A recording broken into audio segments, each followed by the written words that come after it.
Several months after the Taliban took over in Afghanistan, girls are still barred from going to school. Well, one teenager is determined to continue her education, even if it means she could lose her life. This teenager, who will remain anonymous for her own safety, translates works of literature for her former schoolmates. I spoke to her on the phone earlier today, and she told me how her life had changed in recent months and why she's determined to stay in her country. Can you tell me a little bit about how your life has changed since the Taliban took over? Yes, sure. Okay, before the Taliban take over the country and before the fall of the country, we could, we could go to school, we could go to our office or university.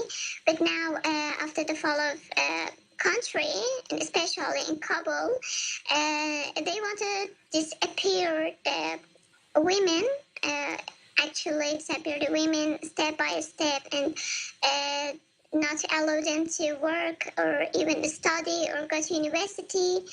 And they are against actually culture, music, television, social media, and when walking in the street. So you were a student, and what happened? You were told you could no longer go to your class? Tell me what happened. Yeah, exactly. It's correct, because that day that the Taliban came to Kabul, we had an exam. It was our last exam, and we heard from the actually news and the television that women can't go to university, can't go to school. So, and this is about 3 months that we can't go to school. And this is, this is really difficult, because we gain a lot of achievement in these 2 decades. Just compare the women 2 decades and the women of today. They wear burqa, and from burqa to now that we are attend to the, for example, interviews in the televisions, and we want our human rights. And this is we can't really compare the women of 2 decades ago and the women of now. Okay. May I ask you what has happened to your family? Are you still with your family? I wasn't there. I wasn't in Afghanistan. I was in Iran. I came to Afghanistan, and and my family came here because they are scared of Taliban, and because they are scared of Sharia, that they say respect women. And for example, my mom is scared that they will kill her daughters, because if we study, if we sport, if we work, the Taliban will treat us. So you were born in Iran and you came to Afghanistan? No, when I was a child, I immigrated to Iran. Then I came back to Afghanistan. Oh, okay. You went to Iran and then you came back to Afghanistan. Do you think you might try to go? Will you try and go back to Iran now? To be honest, no, because I hope the Taliban will leave the country as soon as possible. I hope that this country will be advanced again. It wasn't that advanced, but we have a lot of achievements in these 20 years, and I'm gonna stay here to see days that like past, that we go to university and go to school like we used to. Okay, so you're hoping that things are going to get better and that you might be able to stay in Afghanistan. And I understand that you translate books from English so that other people in Afghanistan can read them. And some of these books are forbidden by the Taliban. This is very dangerous, isn't it? Yes, exactly. We translated some books that they are against religions or even God, because we're challenging opinions about religions and dangerous, for example, dangerous opinions, because the ideology of the Taliban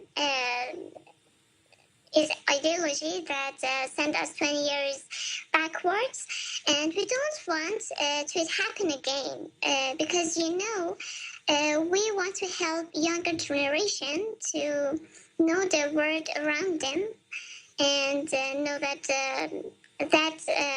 religion that they think that it takes them, for example, close to their God. It really can take further away to God, and that we sitting on cafes and talking to younger people, and we asking them questions that, do you think that the existence of religions can really help people? And I think that it can't help people. And the Taliban think that the existence of people like us can be a risk for them. And they try to destroy that people. They treat us. They told us that you have to stop, translate this book. And if you don't, they say that we will kill you. But they don't just say that. They do kill people. Are you not afraid for your life? We are afraid of them, but we know that Afghan women are really, really, really brave. We want to keep going and not stop that work, and we will translate more books to help people to, for example, make them sure that the religion is the main problem of this country. What kind of books do you enjoy? What kind of books do you translate? It was 2 years, 8 months, and 28 nights by Salman Rushdie.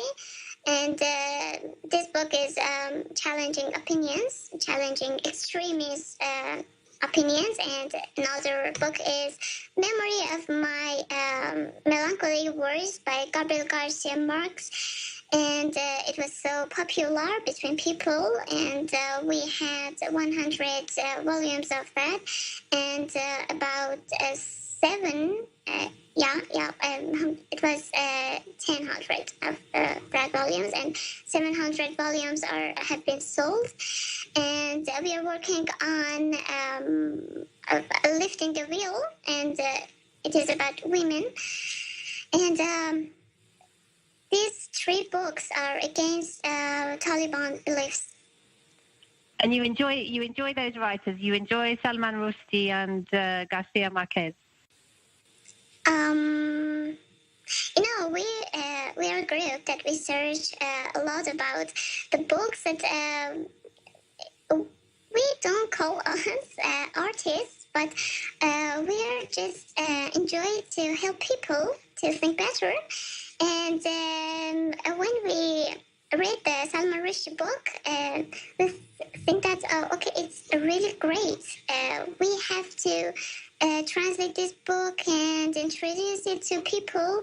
And for that, the book of Gabriel Garcia Marquez, it was translated by an Iranian translator, but it was censored, and we opposed to censorship, and we translated it completely to not hide anything.